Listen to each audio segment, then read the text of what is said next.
আপনারা ইতিমধ্যে শুনেছেন যারা এই মামলার দণ্ডপ্রাপ্ত ছিলেন এবং আপিল করেছেন এবং যারা আপিল করেননি সবাইকে এই মামলা থেকে খালাস দেয়া হয়েছে।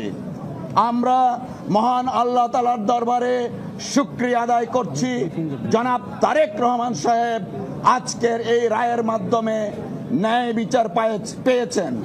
আজকে প্রমাণিত হয়েছে রাজনৈতিক উদ্দেশ্যে জনাব তারেক রহমান সাহেবকে যে মামলায় সাজা দেওয়া হয়েছিল সেই মামলায় আইনগতভাবে মোকাবেলার মাধ্যমে তিনি আজকে বেকসুর খালাস পেয়েছেন।